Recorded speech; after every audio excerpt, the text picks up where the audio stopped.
සදහම් පිපාසයෙන් පෙරෙන සුවහසක් ලෝකවාසී සැදැහැති දනන්ගේ සිත් සතන් සදහම් ඔසුවෙන් සුවපත් කරවනු පිණිස යුරෝපයෙන් ඇදහැරෙන සදහම් අමාවැස්ස.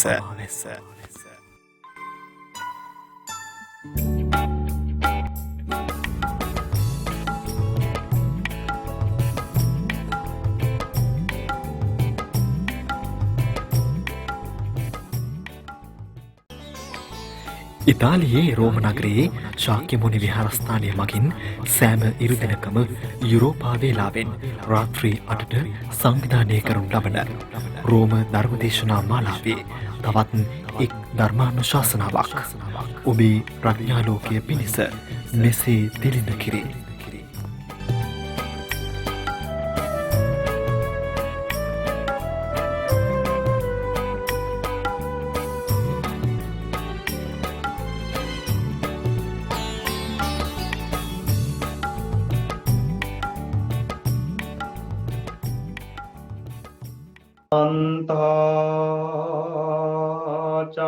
චක්කවාලේසු අත්‍රා ගච්ඡන්තු දේවතා සද්ධම්මං මුනි රාජස්ස සුනන්තු සංඝ මොක්ඛදං ධම්මං ශ්‍රවණ කාලෝ අයං භදන්තා ධම්මං ශ්‍රවණ කාලෝ අයං භදන්තා ධම්මං ශ්‍රවණ කාලෝ අයං භදන්තා.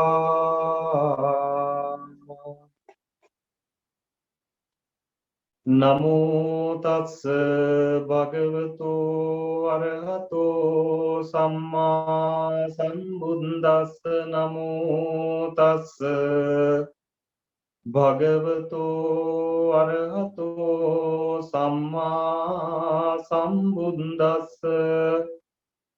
නමෝ තස්ස භගවතෝ අරහතෝ සම්මා සම්බුද්දස්ස.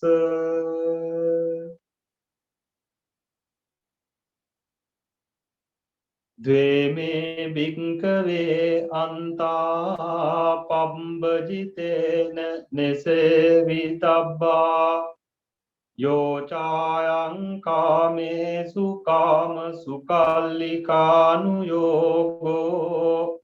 ඊනෝ ගම්මෝ පෝතුංජනිකෝ අනරියෝ අනත්ත සංහිතෝ යෝචායං අත්ත කිලමතානුයෝගෝ දුක්ඛෝ අනරියෝ අනත්ත සංහිතෝ ඒතේ භික්ඛවේ උභෝ අන්තේ අනුපගම්ම මජ්ක්‍ධිමා පටිපදා තථාගතේන අභිසම්බුද්ධා චක්කුකරණී ඥානකරණී උපසමාය අභිඤ්ඤාය සම්බෝධාය නිබ්බානාය සංවත්තති.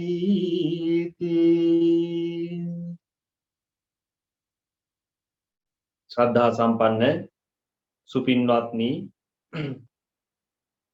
රෝමයෙහි ශාක්‍ය මුනි විහාරාධීශවර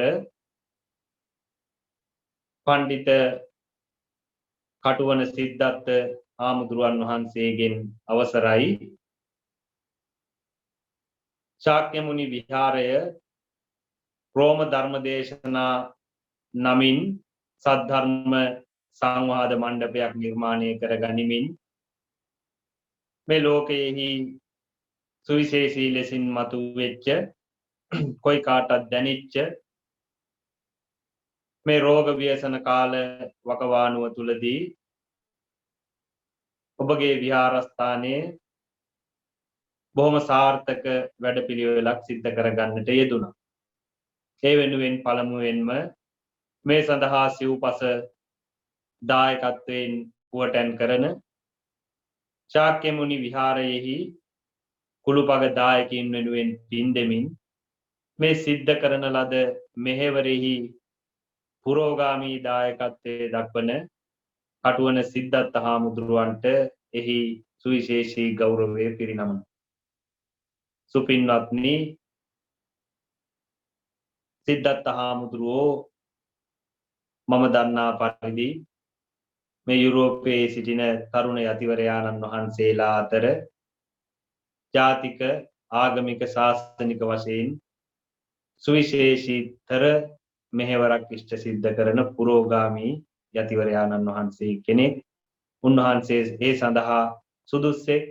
ඒ සඳහා තවත් භික්ෂුවක් හැටියට මේ යුරෝපයේ ධර්ම දූත සේවයේ යෙදෙන මා විසින් උන්වහන්සේට ගෞරව කරනවා, ආශිර්වාද කරනවා. ඒ කටයුත්ත ඒ ආකාරයෙන් ඉතාම හොඳින් මනවින් සිද්ධ කරන එක ගැන.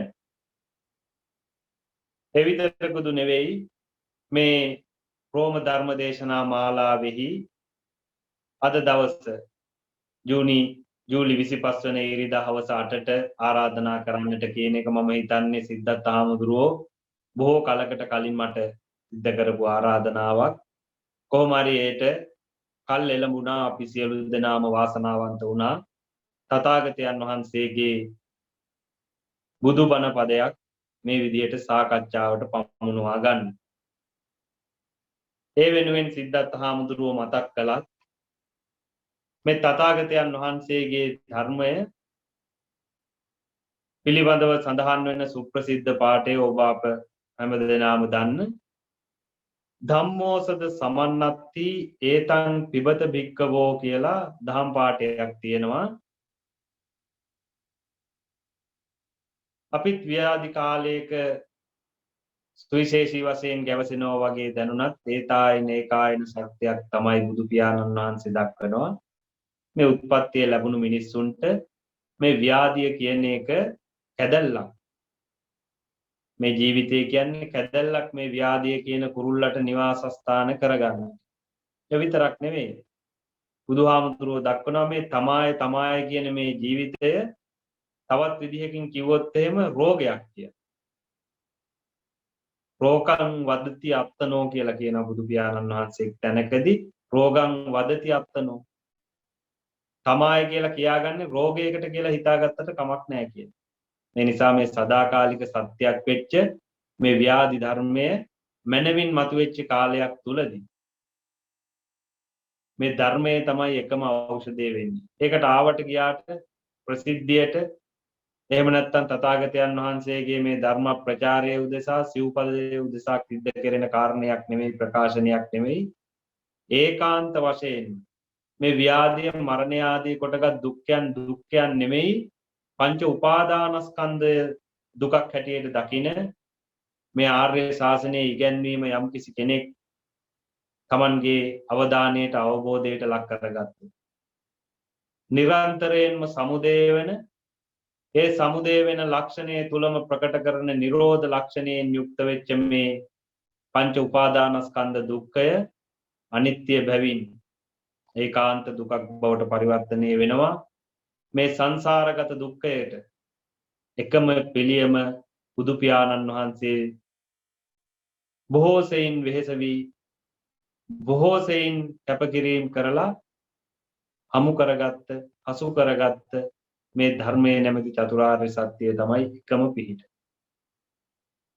පින්වත්නි, බොහෝ වැඩ පැත්තකින් තියලා නිවාඩු දවසක් වෙච්ච මේ ඉරිදා දවසේ මේ ග්‍රීෂ්ම ඍතුව ආරම්භ වෙච්ච කාලේ පංචකාම සම්පත්තියෙන් මඩනාලද ජීවිත ඇති අපි කෙලෙස් ප්‍රහීන නොකළපු පංචකාම සම්පත්තිය පිනවන්නට පුරුදු කරපු ජීවිත ඇති අපි මෙහෙම දහමක් අහන්නට ඕන, මෙහෙම දහමක් සාකච්ඡා කරන්නට ඕන, ඒකට අවස්ථාව සලසන්නට ඕන කියලා යම්බඳු කෙනෙකුට හිතට අදහසක් එනවා නම් ඒ අදහස මේ ජීවිතේ මිනිස්සෙක් තුළට පැමිණෙන්නට පුළුවන් ශ්‍රේෂ්ඨතම අදහසක් තියෙන එක ගැන අවිවාදයෙන් යුක්තව සඳහන් කළ යුතු වෙනවා.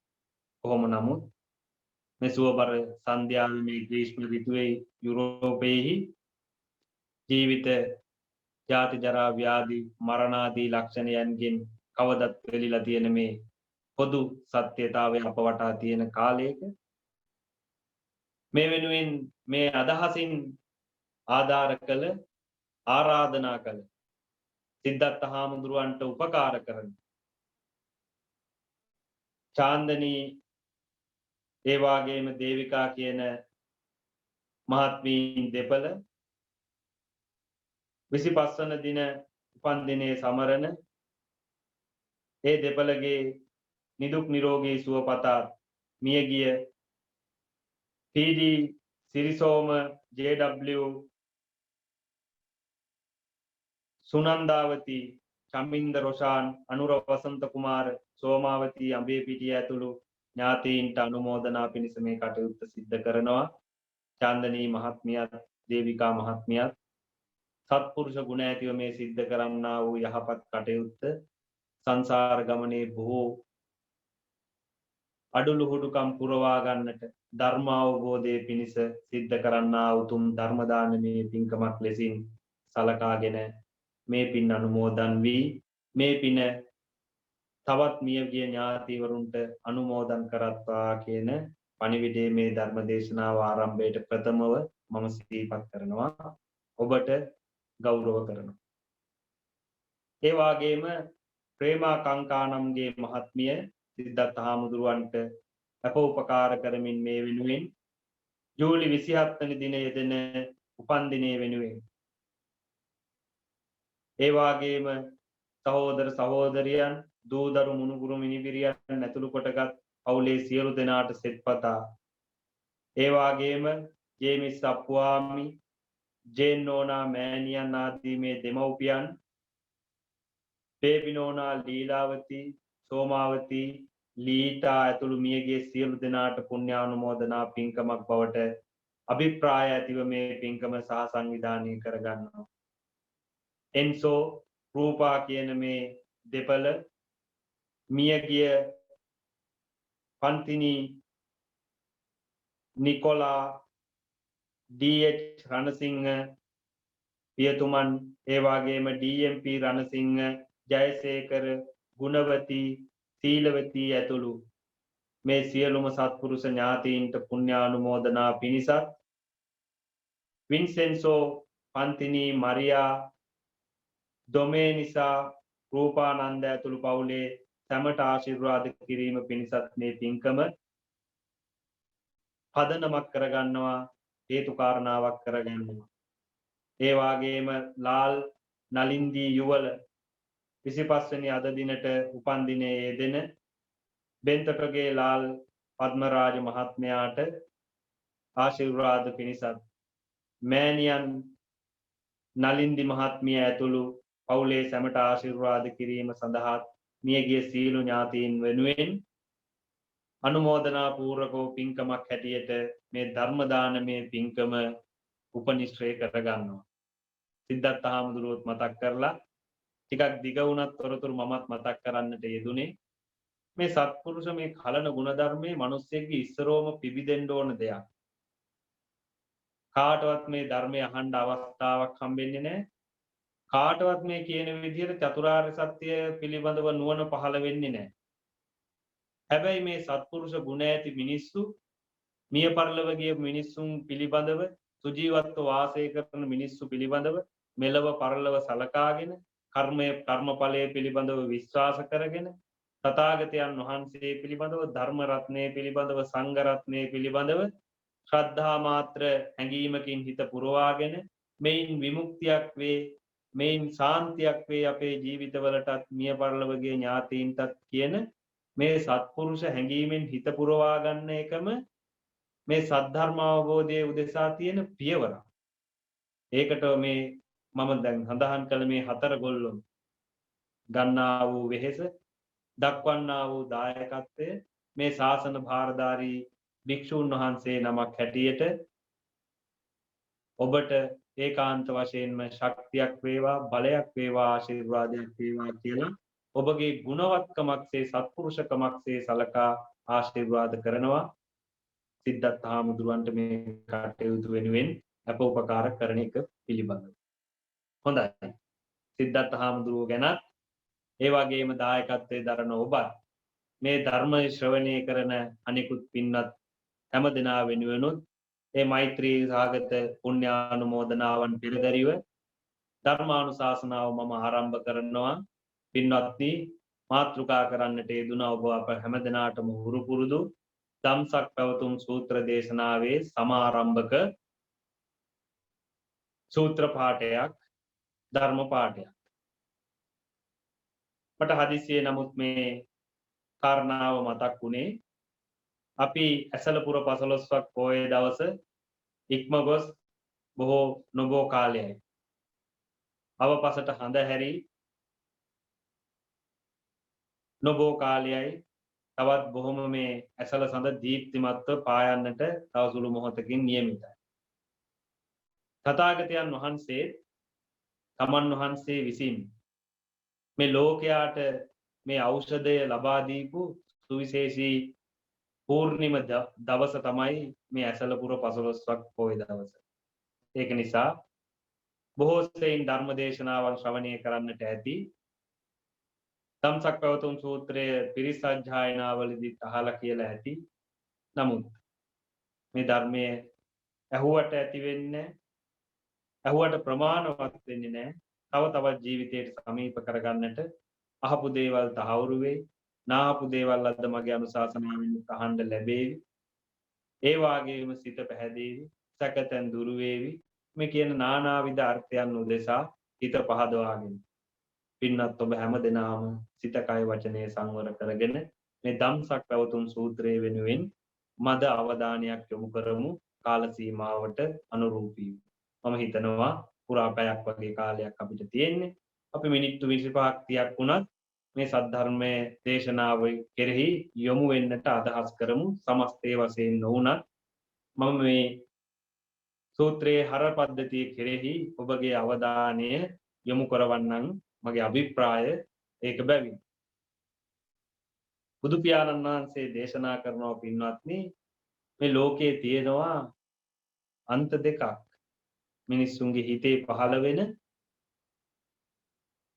සිතුවිලි අන්ත දෙකක් තියෙනවා.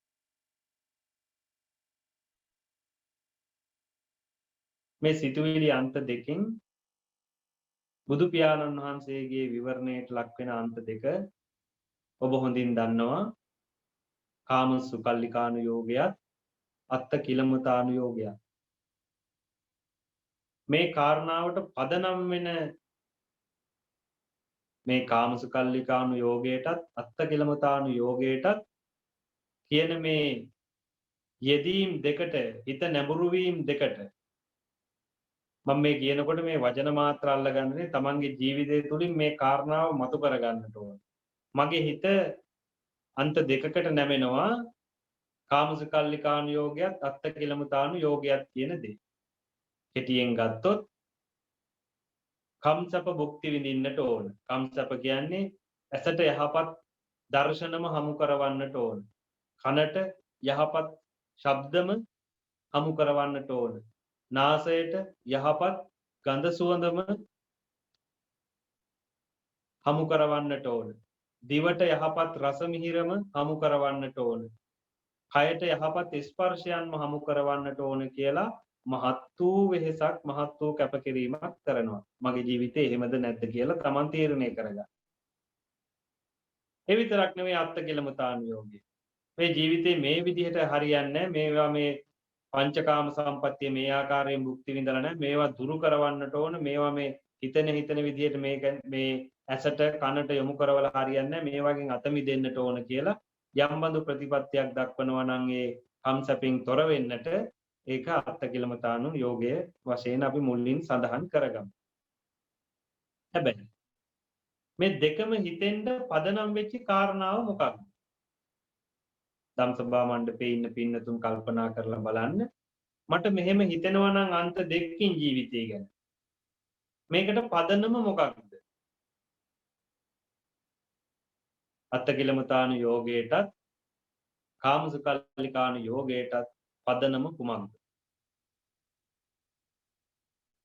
මේකට පදනම ආත්මය කියන කාරණය. ආත්මය කියන කාරණය තමයි මේ ධම්සක් පැවතුම් සූත්‍රයට පදනම වෙන්නේ. සමස්ත සම්බුද්ධ ශාසනයේම ලිහලා දෙන ගැටලුවක් මේ ආත්මය සම්බන්ධව ගැටලුව. ඒක නිසා ඔය නම් සඳහන් කළ පින්වත් පිරිසගේ ආරාධනාවෙන් මේ සද්ධර්ම දේශනාව සිද්ධ වෙන්නේ සිද්ධාර්ථ හාමුදුරුවන්ගේ ආශිර්වාදයෙන්. ආත්මවාදයේ පිළිබඳව කුමක්ද මේ මගේ මිනිස් හිතේ නැත්නම් පොදු ලෝකයාගේ හිතේ ඇති දැක්ම, ඒට බුදු පියාණන් වහන්සේගේ පිළිතුර මොකක්ද කියන කාරණය. මගේ ආත්මය නැත්නම් මම කියන සංකල්පය මේ ලෝකේ මිනිස්සු විශ්වාස කරනවා දිගින් දිගටම පවතින දෙයක් කියලා එක පිරිසක් විශ්වාස කරනවා. ඔය දෙක තමයි මේ බුදුහාමුදුරන්ගේ ධර්මය අහන්න, බුදුහාමුදුරන්ගේ ධර්මයේ සාක්ෂාත් කරන්න මිනිස්සෙක් මේ ධර්මතාවයේ හඳුනා ගන්නට නොහැකි වුණොත් මිනිස්සෙක්ගේ හිතේ තියෙන දැක්මවල් දෙකක්, ඇදහිලි දෙකක් තියෙනවා. එකක් තමයි මගේ ආත්මය දිගින් දිගට පවතිනා වූ බලවේගයක් කියන හැඟීම තියෙනවා. තව පිරිසක්ගේ තියෙනවා දිගින් දිගටම පවතින දෙයක් නෙමෙයි, මේක මේ ජීවිතයක් තුළ ඇති වෙලා මේ ජීවිතයක් තුළ නැති වෙන දෙයක් කියන දැක්ම තියෙනවා. එහෙම නැත්නම් වෙලාවකට පැවැත්මක් තියෙනවා තමයි මගේ ආත්මයට මගේ ජීවිතයට කියලා හිතෙනවා. එහෙම නැත්නම් තවත් වෙලාවකින් නේ එහෙම නෙවෙන්නත් පුළුවන් කියලා මේ වගේ සැක සංකාමතු වෙන හිතුත් තියෙනවා අපි. අපි තීරණය කළොත් මේ බණ ඇහෙන පිරිස තීරණය කළොත් මගේ ජීවිතය ගැන, මම ගැන, මගේ ආත්මය ගැන මට තියෙන දැක්ම කුමක්ද කියන එක කවරක්ද කියන්න තියෙන්නේ. කෙනෙක්ට කතා කරන්න වෙනවා මගේ ආත්මය, මම කියන සංකල්පය දිගින් දිගටම පවතින දෙයක් කියලා. තවත් පිරිසකට තීරණය කරන්න වෙනවා තමන් හිතන විදිහ ගැන තමම දන්නේ නෑ, එහෙම දෙයක් නෙමෙයි, මේක මේ ජීවිතෙන් කෙලවරන දෙයක්, මේක తాවකාලික දෙයක්, ආත්මය කියලා දෙයක් නැතේ කියන අන්ත දෙකට තමයි අපේ මිනිස් හිත නැඹුරු වෙන්නේ. බුදුහාමුදුරුවෝ කියනවා, දේශනා කරනවා සමාවෙන්න, බුදුරජාණන් වහන්සේගේ දේශනාව දක්වනවා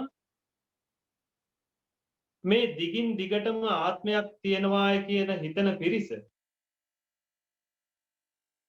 මරණයෙන් මතු ආත්මයක් තියෙනවාය, දැන් මගේ ආත්මය තුල තමයි මම මේ ජීවත් වෙන්නේ, මේ මමය කියලා ගන්න දැක්ම තුල මිනිස්සු බය වෙනවලු මතු ආත්මය ගැන, මතු ජීවිතය ගැන, අනාගතය ගැන බය වෙලා මිනිස්සු මේ කම්සප්ප භුක්ති විඳින එක, සපවත්භාවය හොයන එකකින් මේ කම්සප කාමභෝගීත්වය තමයි මේකට හිරිහැරේ මේ ගමන තීරණය කරන බලවේගය කියලා මිනිස්සු මේ කම්සප භුක්ති නොවිඳ ආත්මයට, තමන්ගේ ජීවිතයට රූස්ක එහෙම නැත්නම් කටුක ප්‍රතිපදාවක් භාවිත කරගන්නවා. ඒක එක පිරිසගේ හැටියට වැඩි. සාමාන්‍ය ගිහි ගෙදර අපි මේ ඉන්න මේ දිනදා ජීවිතවල සාමාන්‍ය ලෞකිකත්වයේ තුලදී බොහෝ දෙයින් දිරස් වීමේ තීරණය ගන්න මෙන්න මේ කාරණාව මත අපි. එහෙම නැද්ද කියන එක ශ්‍රාවක ඔබගේ යුතුයකම මේ ගැන විමසා ගන්න. බුදු පියාණන් වහන්සේ ජීවත් වෙන කාලේ හිටියා මේ පිළිබඳව දැඩිව කිමිදිච්ච මිනිස්සු. ආත්මයක පැවැත්මක් තියෙනවාය, ඒකට පිළියම පිළිතුර මේ ජීවිතයට දුක් දෙන එක කියලා ඉතාම රූස්ක, ඉතාම කටුක, හිතා ගන්නට බැරි තරම් දරුණු ප්‍රතිපත්ති වලින් ජීවිතයේ මේ ආත්මය දුක්ඛයකටපත් කරපු, පිළීමකටපත් කරපු, තැවීමකටපත් කරපු ශ්‍රමණ බ්‍රාහ්මණ සම්ප්‍රදායන් ඉන්දියාවේ හිටියා. බුදුහාමුදුරුවොත් මේවා දැඩිසේ අනුගමනය කළා. මේ ක්‍රමවේදයෙන් මේ දුක් සහගත ස්වභාවය මමය මගේ කියන ආත්මය කියන මේ දෘෂ්ටිවාදයේහි දුක් සහගත ස්වභාවය නැති කරන්නට පුළුවන්ද කියන කාරණය. ඒක එන්නේ ආත්මයක් තියෙනවාය කියලා විශ්වාස කරපු පිරිසට. බුදු පියාණන් වහන්සේ ඒක විග්‍රහ කරනවා අත්තකිලමතානු යෝගේ නම්. කාමසුකල්ලිකානු යෝගයට මිනිස්සු පුරුදු වෙන්නේ කොහොමද? මිනිස් හිතට හිතෙනවා ආත්මය කියලා එකක් නැහැ. ඇයි මේ ප්‍රශ්නෙට විසඳුමක් නැහැනේ? කායෙන් හරි එක්ක ඇහිච්ච එක්ක Tamanට හිතෙන දෙයක් තියෙනවා ආත්මය කියලා එකක් මරණින් මතු තියෙයිද නැද්ද කියන මේ සැක සංකාවනුත් එක්ක මිනිස්සු තීරණය කරනවා මේ ඉන්න ටිකේ අපි කාම සම්පත්තිය විඳගෙන ණය වෙලා හරි ජීවත් වෙන්නට ඕන හොඳින් විනෝදෙන් කියලා තීරණයකට මිනිස්සු වෙනවා. ඒක කාමසුකල්ලිකානු යෝගයේ වෙනවා. මේ ආත්මය ගැන මම කියන සංකල්පය මිනිස් හිතේ ඇති වෙනවා. කාට හරි නැද්ද මම කියන සංකල්පයෙන් තොර මිනිස්සු මේ ලෝකේ පුතඥය වශයෙන් රැඳෙන්නේ නැහැ. මේ ගිහි පැවිදි අපි කොයි කාටත් මම කියන සංකල්පයක් එනවා. මේ බණ කියන්නේ මමයි මේ බණ අහන්නේ මමයි කියන මේ සංකල්පේ කොයි මිනිස් හිත තුලත් ඇති වෙනවා. මේ මම කියන සංකල්පයේහි දීර්ඝතර පැවැත්ම තමයි ආත්මය හැටියට අපිට දැනෙන්නේ. මම කියලා මේ තීරණය කරගන්නා වූ මේ මැනීමේ ප්‍රතිඵලය වෙන්නේ ආත්මයක් හැටියට ස්ථීරසාර පැවැත්මක් හැටියට තමන්ගේ මිනිස් හිත තුළ ආත්මවාදී සංකල්පයක් මුල් බැහැගන්නේ. මේ ආත්මවාදී සංකල්පය මුල බැහැගත්තාම එක්ක මේක තියෙනවා කියලා අන්තයක් ගන්න වෙනවා එක්ක නැහැයි කියලා අන්තයක් ගන්න වෙනවා. බෞද්ධය හැටියට මේකට ප්‍රවිෂ්ඨ වෙන සත්පුරුෂ ජනතාව හැටියට ගිහි පැවිදි අපි කවුරුත් බොහෝ දුරට ආත්මයක් තියෙනවාය කියන මම ඉන්නවාය මරණින් මතු ජීවිතයක් තියෙනවාය කියන මේ සම්මාදිට්ඨියට ලෞකික සම්මාදිට්ඨියට ප්‍රවිෂ්ඨ වීමක් තියෙනවා. ඒක කිසිම අසාධාරණයක් නැහැ. හැබැයි මේ තථාගත ධර්මයේ මේ දැක්ම යම් බඳු විදිහකට බුද්ධි ගෝචර කරන්නට සම්මා දෘෂ්ටියක් බවට පත් කරන්නට තවත් ආර්ය ක්‍රමවේදයකුත් දේශනා කරනවා. ඒකත් අපි දැනගන්නට ඕන.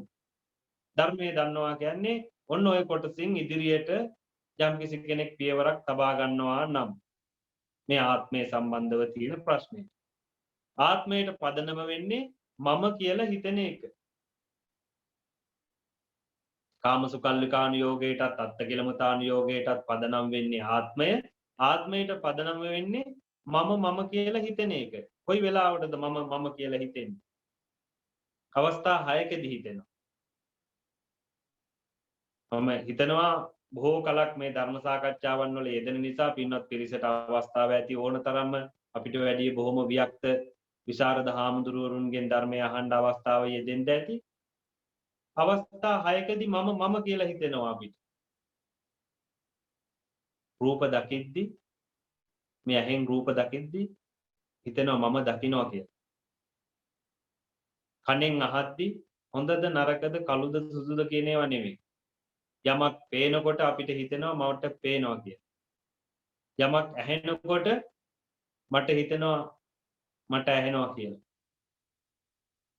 යමක් නාසයෙන් තමන් කරා ගඳ සුවඳ වශයෙන් පැමිණෙනකොට මට දැනෙනවා කියලා හිතෙනවා. රස මිහිර වශයෙන් දැනෙනකොට ඒත් මට දැනෙනවා කියලා හිතෙනවා. ස්පර්ශ වෙනකොට මට දැනෙනවා කියලා හිතෙනවා. මමය කියලා හිතෙනවා. ඒ වගේම සංකල්ප වශයෙන් හිතේ හිතුවිලිම වෙනකොට මට හිතෙනවා කියලා හිතෙනවා. මෙන්න මේ කියනවා වූ මම කියන කෙනා ඇති වෙන දෙයක් නෙවෙයි. බුදුහාමුදුරුවෝ කියනවා අස්මේතිකෝ භික්කවේ මඤ්ඤිත මේතං. මේ රූප පේන සංසිද්ධියට මේ ශබ්ද ඇහෙන සංසිද්ධියට මේ රස මිහිර ස්පර්ශ සිතුවිලි නැගෙන මේ ධර්මතාවයට අස්මීති මමයයි මඤ්ඤණාවක් ඇති කරගන්න. මඤ්ඤණාවක් කියලා කියන්නේ අපිට කියන්නේ තිබ්බොත් අවස්ථාවක් ලැබුණොත් සමාජයට සාමාන්‍ය නිසා, ගැළපෙන නිසා, හිතෙන නිසා, තේරෙන නිසා මම මේ වචනේ පාවිච්චි කරන්න. අපි කියන්නේ කොහොමද?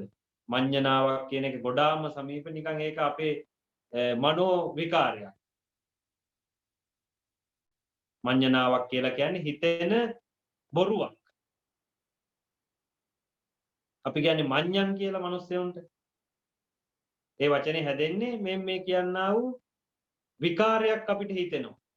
සත්‍ය නොවූ අසත්‍යයෙන් හිත වෙලා ගන්නවා. මේ සංසිද්ධිය වෙනකොට මම කියන කොටස මේ සිද්ධිය තුල තියෙන දෙයක් නෙමෙයි. ඒක මිනිස් හිතෙන් ආරෝපටි තත්වයක් තමයි මම කියන තත්වය. කොතරම් වේගයෙන්ද කියනවා නම් මේකට උපමාවක් කියන්න බැරි තරම් වේගයෙන් මම කියලා හිතෙනවා. රූප දකින්න එක, ශබ්ද ඇහෙන එක, රස මිහිර කියන දේ හේතු ඇති කල්ලි ඒකාන්ත වශයෙන්ම විකසිත වෙන ඉන්ද්‍රිය පද්ධතියක් තියෙන බඹයක් තරම් මේ සිරුර තුල මෙන්න මේ සංසිද්ධිය අතොරක් නැතුව ඇති වෙමින් නැති වෙනවා. මේ ඇති වෙමින් නැති වෙන මම කියන සංසිද්ධිය මම කියන කාරණාව ඇති වෙන්නේ රූප පේද්දි, ශබ්ද ඇහෙද්දි, ගන්ධ සුවඳ දැනෙද්දි, රස මිහිර දැනෙද්දි, ස්පර්ශයන් ඒ වගේම සංකල්ප මැවෙද්දි තමයි මම කියන එක්කෙනා මැවෙන්නේ. පින්වත්නි බුදු පියාණන් වහන්සේ දේශනාවක් කරනවා මම මේ ඇත කියන අන්තයටත් නැතිව ආත්මය ඇත කිව්වොත් අන්තයකට වැටෙනවා. ආත්මය ඇත කියලා හිතලා අත්කිලමතානුയോഗයෙන් දුක් විඳින්න පටන් ගන්නවා. ආත්මය නැහැයි කියලා තීරණය කරත් එහෙම කාමසිකල්ලිකානුയോഗයෙන් කාමසප භුක්ති විඳලා ජීවිතේ ඊටාම මේ අපි කියන්නේ ග්‍රාම්‍ය තත්වයකට ජීවිතේ පත් කර ගන්නවා. ඔය අන්ත දෙකෙන් මිදලා බුදුහාමුදුරුවෝ දේශනා කරනවා ඒතේතේ භික්කවේ උභෝවන්තේ අනුපගම්ම මජ්ජේන තථාගතෝ ධම්මං දේසේති. පින්වත් පිරිස කැමතිද මේ අන්ත දෙකටම මගේ ආත්මය තියෙනවා කියන අන්තයටත් නොඇටි මගේ ආත්මය නැහැයි කියන අන්තයටත් නොඇටි. මේ හිත මුදව ගන්නේ අන්ත දෙකෙන් කැමති නම් බුදුහාමුදුරුවෝ කියනවා මජ්ජේන තථාගතෝ ධම්මං දේසේති. බුදුහාමුදුරුවෝ මැදුම් පිළිවෙතක් දේශනා කරනවා මේ අන්ත දෙකෙන් හිත මුදව ගන්න.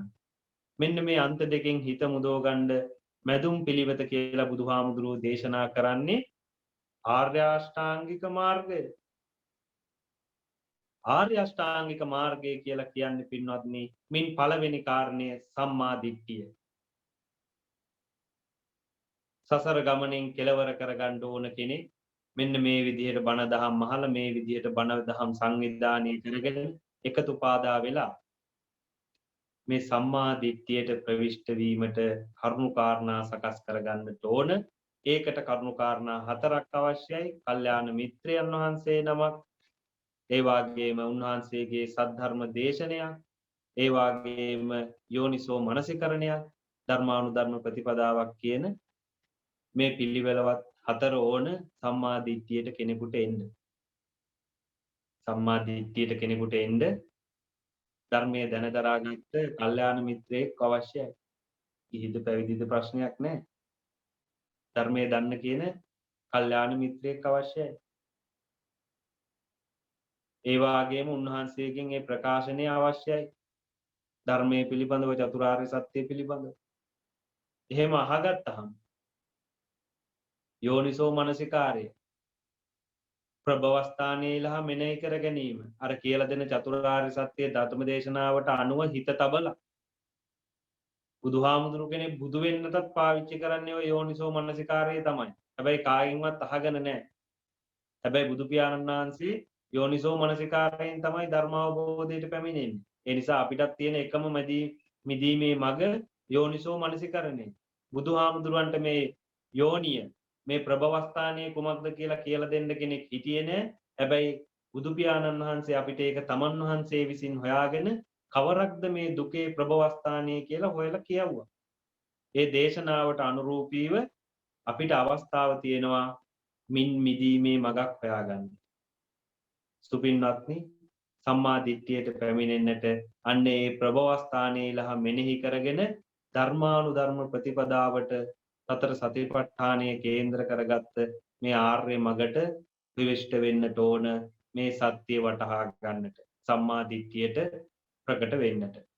එතකොට බුදු පියාණන් වහන්සේ කොහොමද මේ ඇත කියන ආත්මය ඇත කියන ආත්මේ නැත කියන අන්ත දෙකින් මිදිලා මෙතෙන්ට ආවේ කියන එක තැනට ආවොත් මම ඊටාම සරල තර්කයකින් මේ කාරණාව පොඩ්ඩක් මතු කරලා කියන්නම්. බුදුහාමුදුරුවෝ මේ අන්ත දෙකටම එන්නේ නැත්තේ හරි අපූර්ව විදියකට. බුදුහාමුදුරුවෝ කියනවා මේ රූප පෙනෙද්දී මේ ශබ්ද ඇහෙද්දී මම කියන කෙනෙක් ඇතිවීම පෘථග්ජන හිතේ ස්වභාවය. මම කියලා කෙනෙක් ඇති වෙනවා. ශබ්ද ඇහෙද්දී රූප පෙනෙද්දී. හිතලා බලන්න මේ පේන දෙයක්වත් මේ ඇහෙන දෙයක්වත් මේ දැනෙන දෙයක්වත් මේ හිතෙන දෙයක්වත් එහෙම ඇහුණට පෙනුණට දැනුණට හිතුණට නැවැත්මක් ගන්නවද කියලා. පෙනිලා නවතිනවද? පෙනිච්ච දේ. ඇහිලා ඇහිච්ච දේ නවතිනවද? දැනිලා දැනිච්ච දේ නවතිනවද? නෑ. මේ සියල්ල ඇහෙන දේ තියෙනකොට ඇහෙනවා. පෙනෙන දේ තියෙනකොට පෙනෙනවා. මෙන්න මේ විදිහට ඇතිවීමක් ප්‍රකට කරනවා. අත්දැකීමක් ඇතිවීමක් ප්‍රකට කරලා ඒ ප්‍රකට වෙන අත්දැකීම ඒ ෂණෙහිම ගෙවිලා යනවා. නැති වෙනවා. අය අලුත් එකක් අපිට හමු වෙනවා. ඒ වෙලාවට ආය මම කියලා හිතෙනවා. ඒ දේත් ගෙවිලා යනවා. ආය අලුත් අත්දැකීමක් අප කෙරෙහි ප්‍රවිෂ්ඨ වෙනවා. එතකොටත් මම කියලා හිතෙනවා. එයත් ගෙවිලා යනවා. අය පහු අලුත් අත්දැකීමක් එනවා. අයත් මම කියලා හිතෙනවා. හැබැයි අපිට හිතෙන්නේ නැති පැත්තක් තියෙනවා. අලුතෙන් හමු වෙනකොට මම කියලා හිතෙනවා. මේ මම කියලා අහුවෙච්ච අත්දැකීම ගෙවිලා ගියා නේද? මා පසු කර ගියා නේද? වෙනස් ස්වභාවයකටපත් වුණා නේද? ගිලිහුණා නේද කියලා හිතෙන්නේ. අලුත් අත්දැකීමකට අපේ හිත යොමු වෙන්නට නම් පළවෙනි ප්‍රමාද වෙච්ච නැත්නම් පසු වෙච්ච අත්දැකීම ගිලිහෙන්න එපා. ඒක ගිලිහෙන පැත්ත ගැන මේ පෘථග්ජන හිත කවදාවත් දකින්න උත්සාහ කරන්නේ නැහැ. ඇති වෙන හමු වෙන දෙයකම තමයි මම දකිනවා මට ඇහෙනවා මට පේනවා කියලා යොමු වෙන්නේ. පැති දෙකක් තියෙන එකෙන් මිනිස්සු ඇති වෙන පැත්තට විතරයි ඇස් කන් නාස දිව ශරීර මනස දල්වාගෙන අවදියෙන් ඉන්නේ. නැති වෙන පැත්තට කිසිම කෙනෙක්ගේ ඇස කන නාසය දිව සිරුර මනස යොමු වෙන්නේ නැහැ. හැබැයි බුදු පියාණන් වහන්සේ දේශනා කරනවා මගේ ශ්‍රාවකයෝ සමුදය පැත්තට නෙවෙයි ඇති වෙන පැත්තට නෙවෙයි නැති වෙන නිරෝධ පැත්තට යොමු වෙච්ච කට්ටියට. මේ නිරෝධයට මේ සලායතන නිරෝධයට යොමු වීම තමයි නිවන් මඟ කියලා බුදු පියාණන් වහන්සේ කියන්නේ. ඒ යොමු වෙච්ච ස්ථීරසාර භාවය තමයි නිවන කියලා බුදු පියාණන් වහන්සේ දේශනා කරන්නේ. ඒ නිසා හැමදෙනාම ඇත කියන අන්තේනුත් ආත්මේ නැත කියන අන්තේනුත් එහෙනම් මිදෙන්නේ කොහොමද? බුදු පියාණන් වහන්සේ දේශනා කරනවා මේ පෙනීම දැනීම ඇති වෙනකොට මම කියලා කෙනෙක් ප්‍රකට වෙන නිසා මට කියන්න බෑ ආත්මයක් නැහැයි කියලා. ඇයි? හේතු ඇති කල්ලි මේ මම කියන එකනා සමුදය වෙනවා. එතකොට නැහැයි කියන්න බෑ. ඒ වගේම ඒ හේතු නැති කල්ලි මේ මම කියන කෙනා ඒකාන්ත ලක්ෂණයක් හැටියට නිරුද්ධ වෙනවා නැති වෙනවා. ඒක නිසා මට තියෙනවයි කියලා කියන්නටත් බෑ. ඒ නිසා මම ඇත කියලා කියන්නේ නැත්තේ සමුදය නිරෝධ වෙන නිසා, නැත කියලා කියන්නේ නැත්තේ සමුදය වෙන නිසා. බුදු පියාණන් වහන්සේ මේකට හරි අපූර්ව දේශනාවක් කරනවා. පටිච්ච සමුප්පන්නයි එහෙම නැත්නම් හේතුඵලයි කිය. ඇතිවීමක් හෝ නැතිවීමක් නෙවෙයි. ඇතිවීමක් හෝ නැතිවීමක් කියන ධර්මතාවය පදනම් කරගෙන බුදු පියාණන් වහන්සේ දේශනා කරනවා මම හෝ මගේ ආත්මය කියන්නේ පටිච්ච සමුප්පන්න ස්වභාවයෙන් හේතුඵල න්‍යායෙන් ප්‍රකට වෙන දෙයක් විනා ස්ථීරසාර පැවැත්මක හෝ නැවැත්මක කතාවක් නෙමෙයි මේ ජීවිතය කියලා බුදු පියාණන් වහන්සේ අන්න පටිච්ච සමුප්පාදය කියන අස්මින් සති ඉදං හෝති ඉමස්ස උපාදා ඉදං උපජ්ජති ඉමස්මින් අසති ඉදං න හෝති ඉමස්ස නිරෝධා ඉදං නිරුජ්ජති කියන සමුදය සහ නිරෝධ කියන සත්‍යතාවය ලෝකයට වටහලා දෙනවා. මේ ආර්ය ගමන් මගේ පළවෙනි කාරණය මෙන්න මේ කියන්නා වූ සම්මා දිට්ඨිය කියන දුක්ඛේ ඥාන. දුක පිළිබඳව ඥානය ඇති කරන එක. දුක්ඛ සමුදය ඥාන මේ දුක ඇති කරන්නා වූ හේතුව පිළිබඳව ඥානය ඇති කරලා දෙන එක. දුක්ඛ නිරෝධේ ඥාන මේ දුක නැති කිරීම පිළිබඳව ඥානය විකසිත කරලා දෙන එක. ඒ වාගේම දුක්ඛ නිරෝධ ගාමිනී පටිපදාය ඥාන මේ දුක නැති කිරීම පිළිබඳව ඒකාන්ත මාර්ගයේ වෙච්ච මේ ආර්ය අෂ්ටාංගික මාර්ගයේ පිළිබඳව නුවණ විකසිත කර ගැනීම. කරුණු කාරණා හමු කරලා දෙන්නට පුළුවන්. නමුත් මේ ප්‍රතිපදාව තුළින් මේ නුවණ විකසිත වෙන්නේ දුකක් කියන නුවණ නොවෙනස් වන මේ දුක පිළිබඳව සත්‍යතාවයේ Tamanටම වැටහෙන්න ඕන. මොනවද දුක?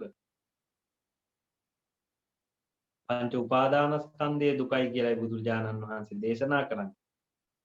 පංච උපාදානස්කන්ධයේ දුකයි කියලායි බුදු පියාණන් වහන්සේ දේශනා කරන්නේ. සංක්ෂිප්ත වශයෙන් අකුලවල ගත්තොත් මේ ලෝකේ දුක් ඕන තරම් තියෙනවා. හැබැයි මේකේ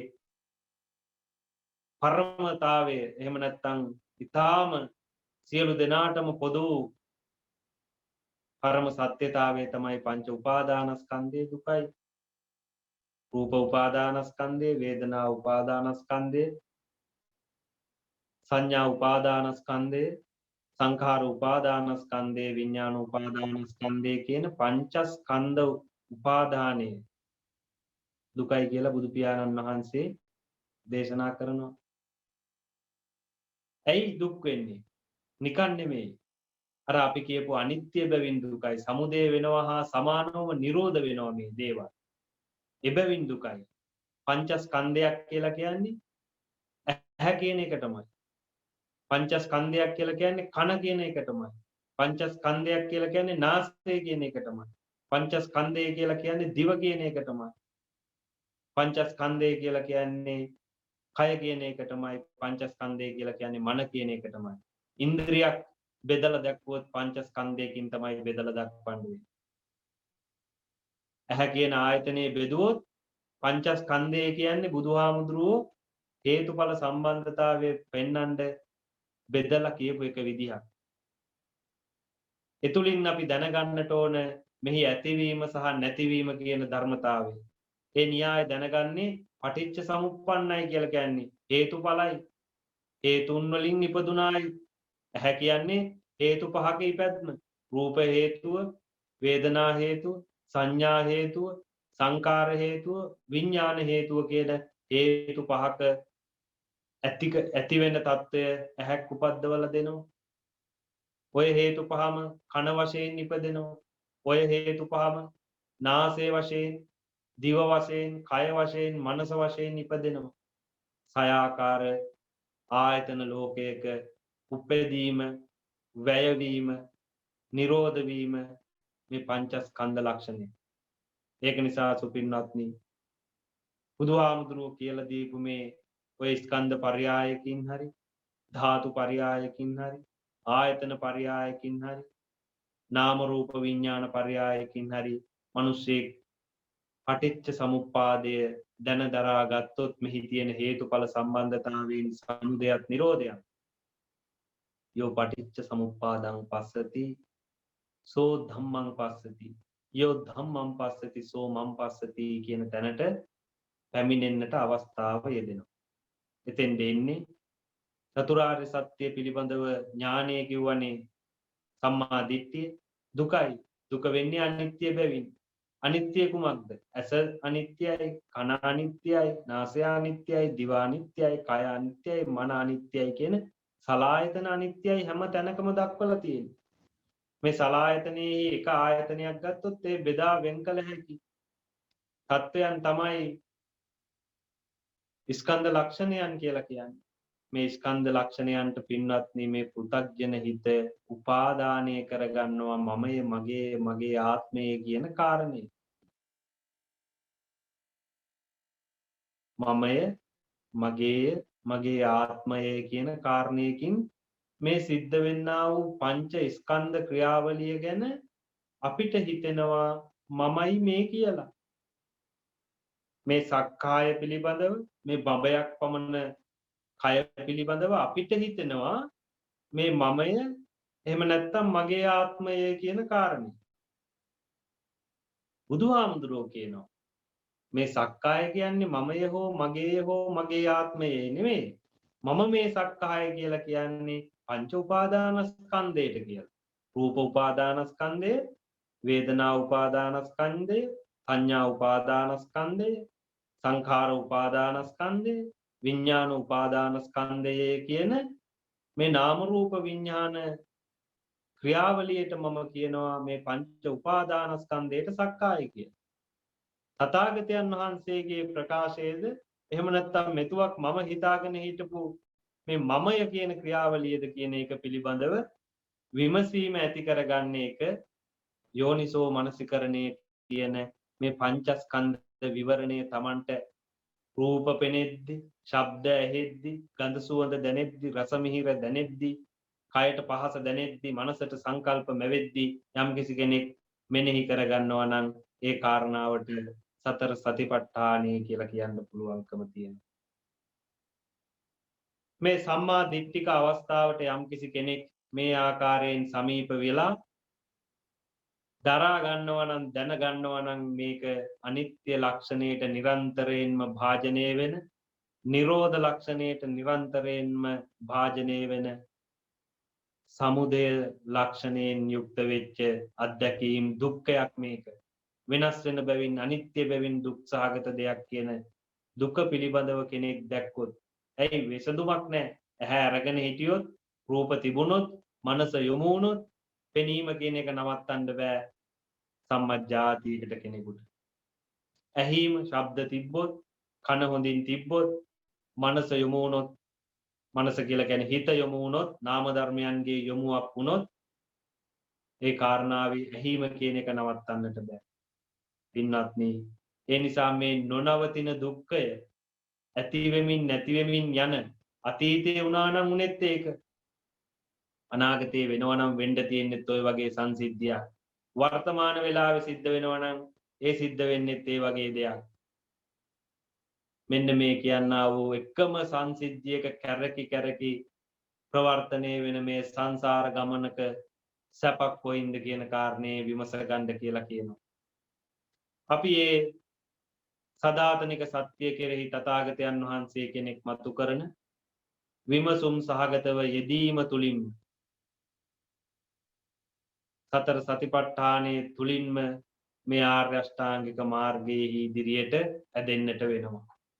කොහොම නමුත් වැඩි කල මනත් නැති නිසා මේ මැදුම් පිළිවෙත කියන මේ සම්මා දිට්ඨික අවස්ථාවට යම් කිසි කෙනෙක් ප්‍රවිෂ්ඨ වුණොත්, තමන් තුළ ඥානීය විකසිත වුණොත් දුක්ඛ, සමුදය, නිරෝධ මාර්ග කියන මේ චතුරාර්ය සත්‍ය කෙරෙහි පටිච්ච සමුප්පාදය දැනගැනීමෙන් හේතුඵල සම්බන්ධතාවයේ කවරකද මේ සලායතන ජීවිතයෙහි ඇස කන නාසය දිව ශරීරයේ මනස කියන මේ ජීවිතයෙහි පංච උපාදානස්කන්ධය කියන දෘෂ්ටිවාදයේ තමන්ගේ ජීවිතයේ මුල් බැහැගෙන පටිච්චසමුප්පාදයේ තුලින් මේ නුවණ පහළ කරගත්තොත් ඔහුට තියෙනවා මේන් මිදෙන්න මගක්.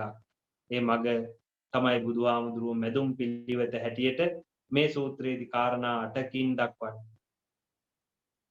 සම්මා දිට්ඨිය. සම්මා දිට්ඨිය කියලා කියන්නේ මේ සියලු මාර්ගයන්ට පුරෝගාමී වෙන මාර්ගාංගය.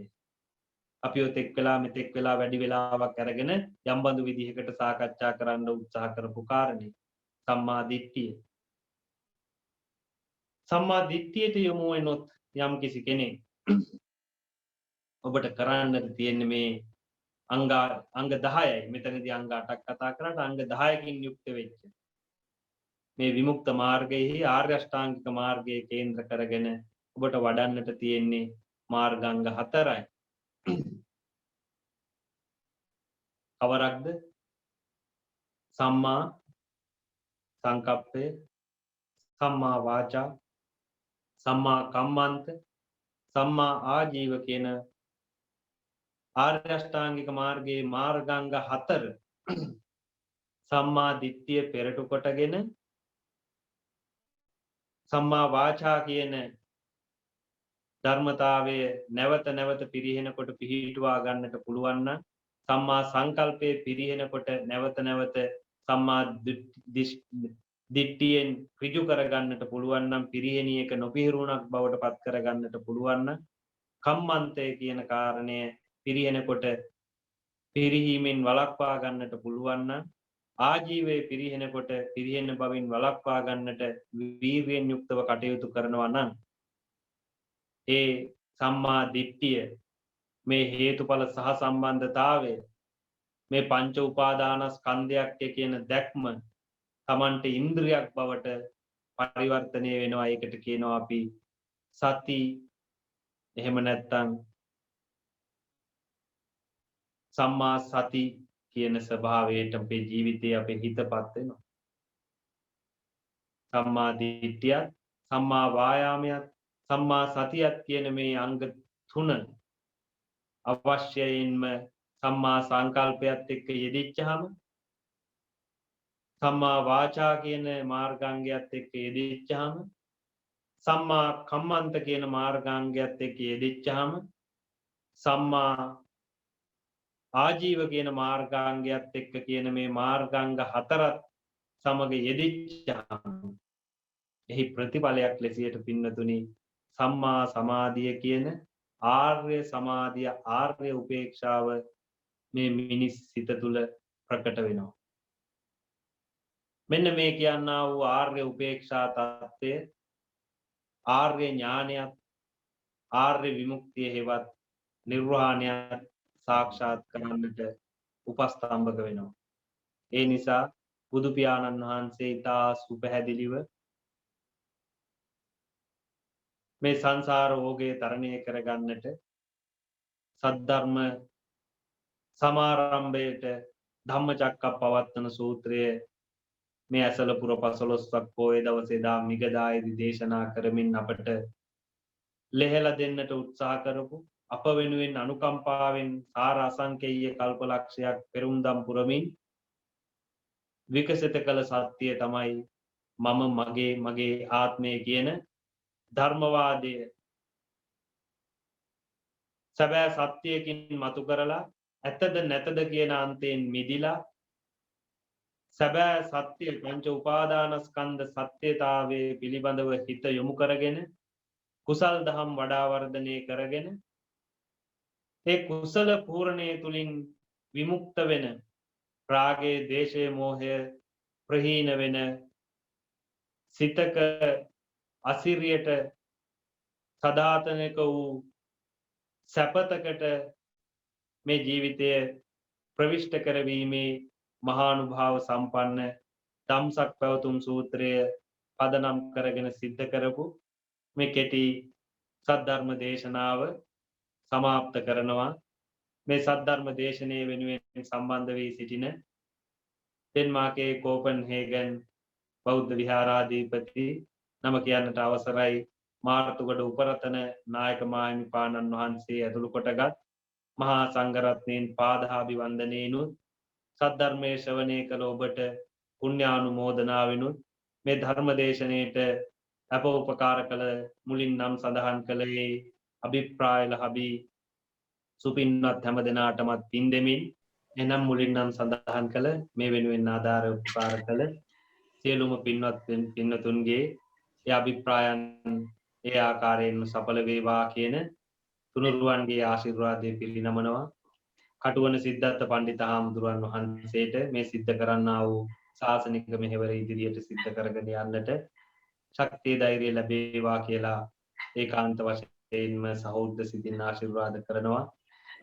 අපේ උපරතන නායක මාහිමිපාණන් වහන්සේ ඇතුළු කොටගත් සියලුම දෙනාට නිදුක් නිරෝගී සම්පන්නිය චිර ජීවනයේ ලැබේවා කියන මේ ධර්ම දේශනාවේ ආනිසංස පක්ෂය අනුමෝදන් කරමින් දෙවියන්ට පින් දෙමින් මේ කටයුත්ත සමාප්ත කරනවා. ඔබ සැමට සම්මා සම්බුදු සරණ ප්‍රාර්ථනා කරනවා.